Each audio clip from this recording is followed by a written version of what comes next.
about 35 people. How is it that in the circumstances, very rough sea, very close, roughly speaking, to the shore, half a kilometer or less, how could it capsize?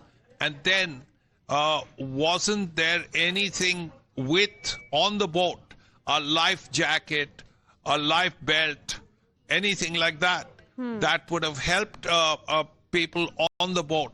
If everyone had a life jacket, then it would have been easier. There would have probably been fewer casualties. So these things will have to be looked at very seriously. You are on a boat. You have a boat, and you're going into the sea in really rough weather. Surely there is some kind of protection for the people.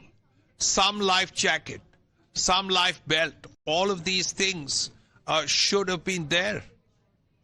And the visuals are quite dramatic, Srinjoy. I mean, just look at that, set of visual at the top, wherein we can see some locals there. Let's get the other visual as well very quickly out for our viewers.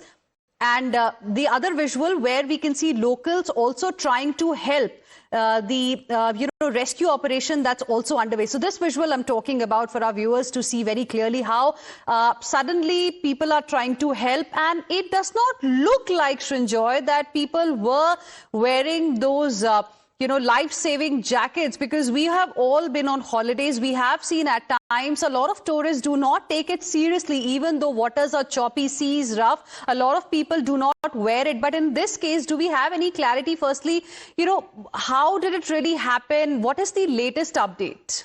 Yes, that's something the investigators will have to work out. First of all, you are on a boat with 35, 40 people, including crew. Now, is there any kind of life-saving apparatus? Is there a life jacket for everyone? That's the first thing we have to look for. Then, secondly, of course, the decision. If the sea is as rough as it is, do you really want to go out? That's the second thing that will have to be looked at, because these are really worrying situations. Here is probably a whole group of Indian tourists, and this tragedy happens in the middle of that tour.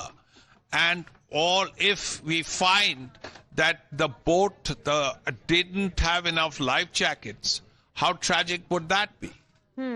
Also, any word from the Indian embassy there, given that there were so many Indian tourists and 15 unfortunately have lost their lives? Yes, the Indian, what we hear is that the Indian mission is looking into the matter. Naturally, they have a lot on their hands because relatives will have to be informed. People will probably fly across to either Ho Chi Minh City or Hanoi, and then bring the bodies back. So a lot has to be done. But Vietnam is a very friendly country, a very helpful country, and let's hope this kind of thing does not happen again, because this would have happened, off an island, less than half a kilometer away. So why could such a thing happen so close to the shore? If people had life jackets, if people had life belts, then if nothing else, if they were that close to the shore, they could have been rescued. It would have been so much easier.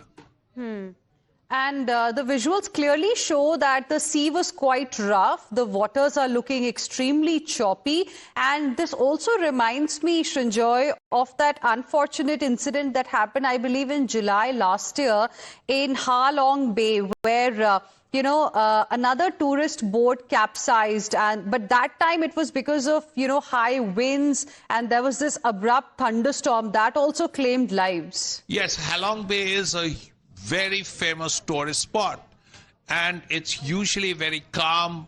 It's just water with lots of rocks sort of sprouting literally from the sea.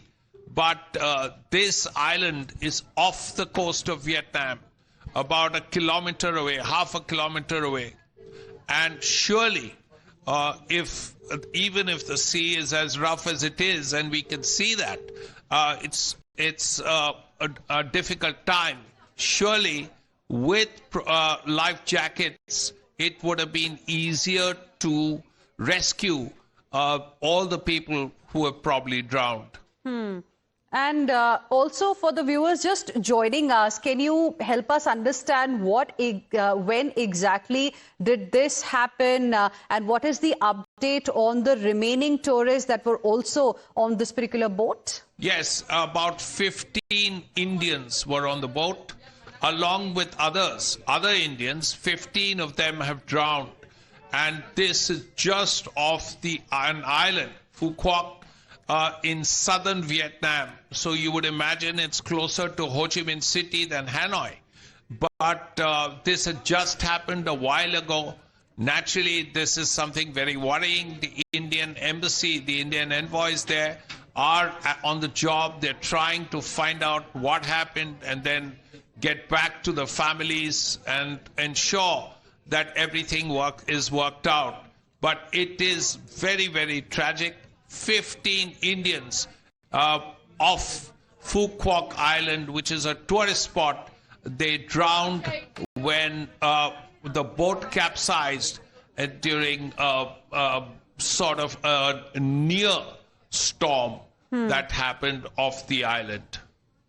Right. Srinjoy, I request you to please stay on with us. We have my colleague Akanksha Swaroop also joining us on the phone line at this point in time.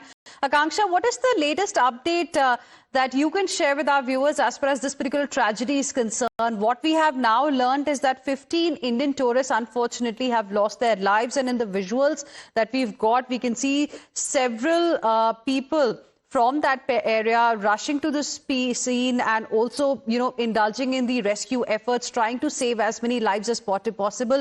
But what's the update at your end?